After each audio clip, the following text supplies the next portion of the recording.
Hi, we're going to talk about triangle congruency. The postulates we're going to talk about are hypotenuse leg, angle side angle, and angle angle side. We also want to talk about the congruency statements that we can have. So you can have up to 3 items that you compare, and the first one is going to be angles. The second one is going to be segments, which would be the same thing as a side or a leg. And then next is going to be the polygons, and then you want to go in order of the vertices. So with a hypotenuse leg, we should know that it only applies to right triangles.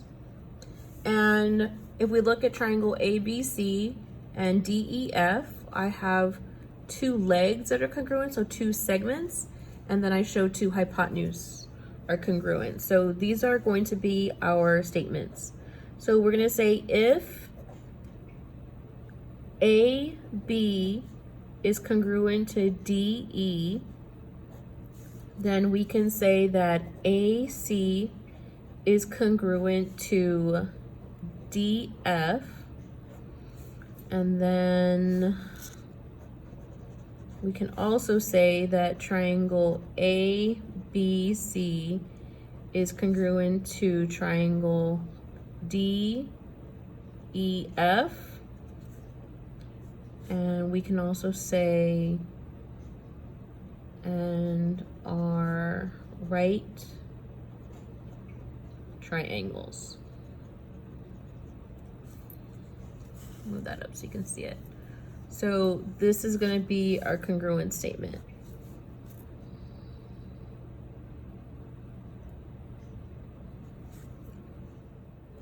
All right, let's look at the second postulate. It's going to be angle side angle. If 2 angles and the included side of one triangle congruent to the 2 angles and the included side of another triangle, then the 2 triangles are congruent. So these are the statements we need to make. We're going to make a statement about angle 1, and then the congruent angle, the second angle, and then the side that is congruent. So let's start with angles. So when we start with angles, we're going to say if angle A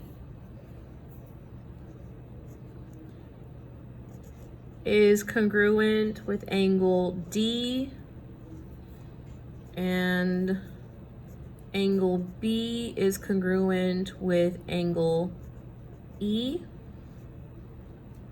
then we can also say, I'm going to start with the segments, which are the same thing as the sides. Included side AB is going to be congruent to DE, the second included side. Then we can talk about the polygons, which in this case are triangles.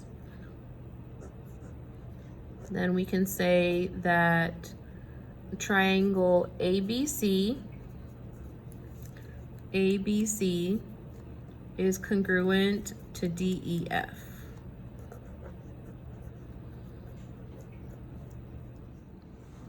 Okay, so angle side. So it says if 2 angles of a non-included side of one triangle are congruent to 2 angles and the non-included side of another triangle, then 2 triangles are congruent.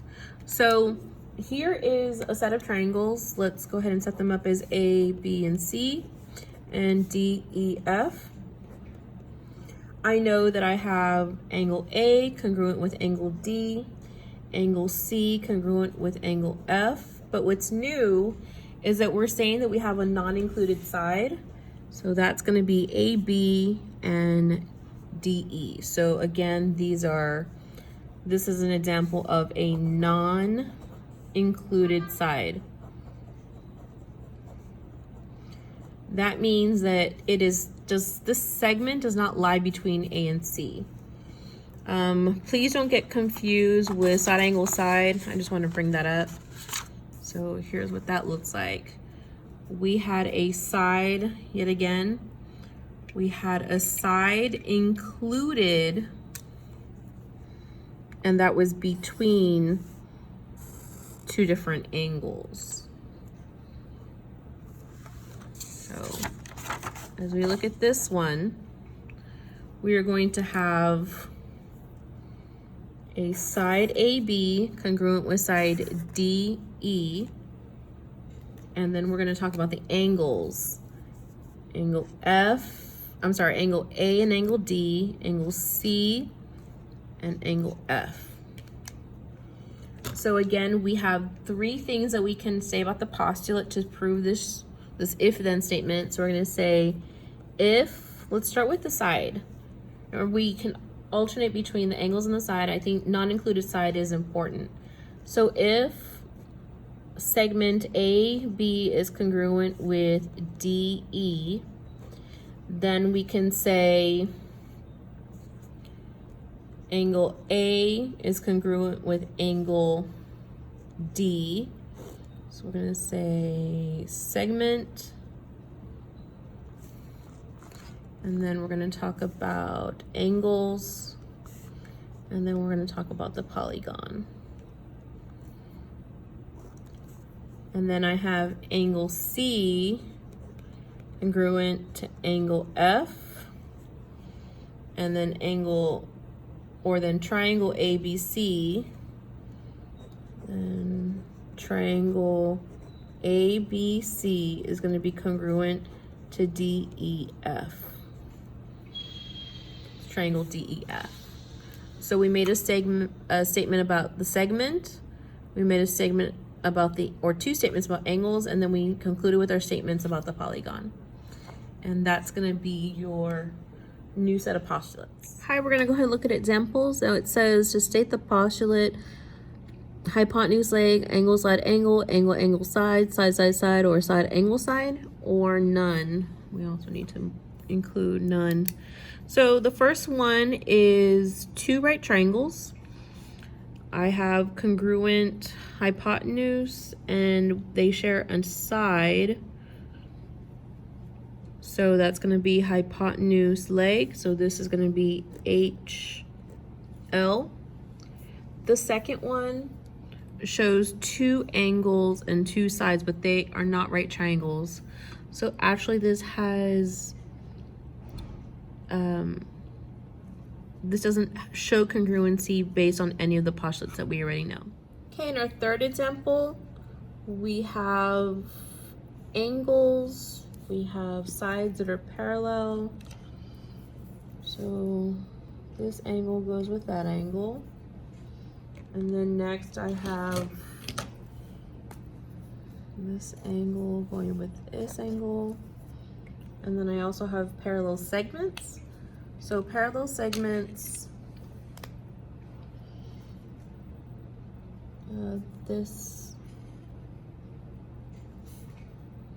segment is like the base, so those two bases are the same, and then those two diagonals are the same, and they're also parallel. So based on what we have right here, we have an included side.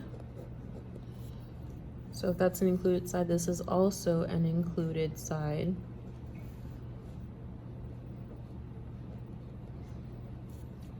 So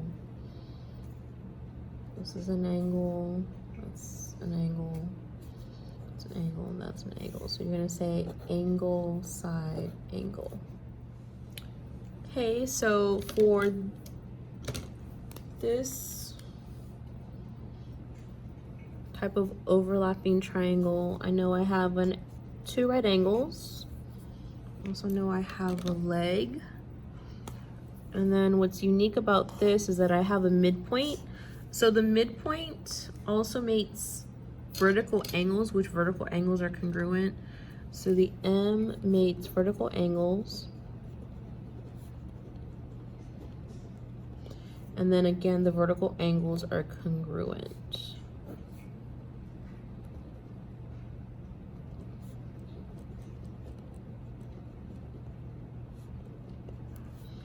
Okay, so that means that I have angle, angle, side, angle, angle, side.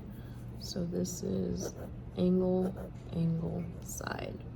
Because this right here is a non-included side.